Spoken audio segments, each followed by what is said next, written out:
In this section, we are going to talk about composite functions. This is lesson 6.6, part 2. A composite function is something that's made up of more than one function. This one is written as g of f of negative 3. G of f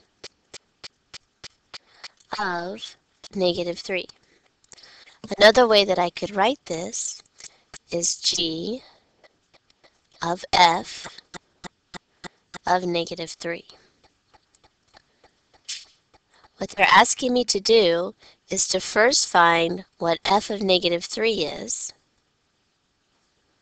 and I'm going to use that information to find out what g is. So we've done these problems before, or if I had given you f of negative 3. Let me move that down a second. All right, in my original function, I know that f of x is equal to x minus 5.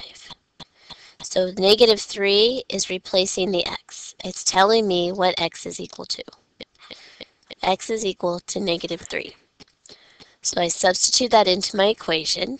Negative 3 minus 5, giving me negative 8.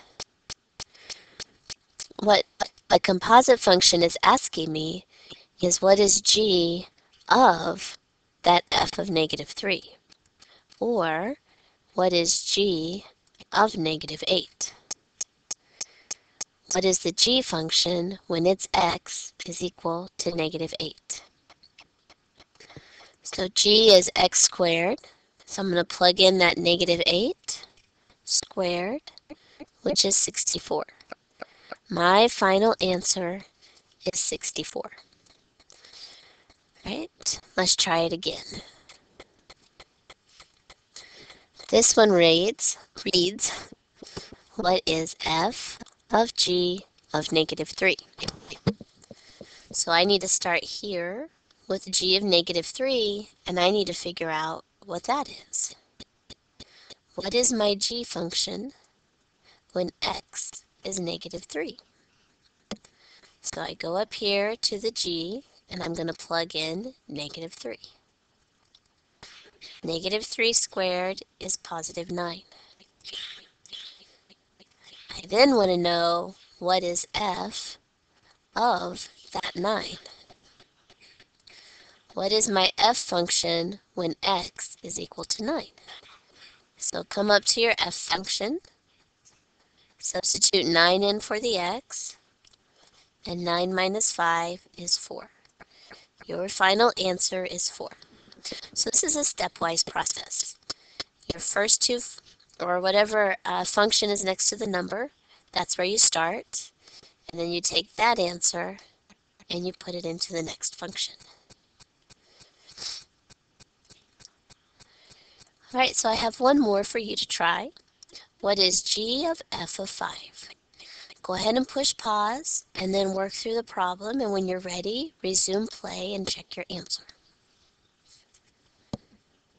So these are the solutions that I came up with. I took 5 and put it into my f function. So I did 2 times 5 squared plus 4, and I got 54, which is not my answer. I then take that 54 and I use it to answer my g function. So I took 3 times the 54 minus 2, which gave me a final answer of 160. All right, and I have one more for you to try in reverse order. Let's now do f of g of 5. Go ahead and work through the problem and push pause while you're working, and then resume when you're ready to check your answer. Here is my solution. When I plugged g of 5, I got 13. I then took the 13 and put it into my f function. F of 13, I got 342. And that concludes composite functions.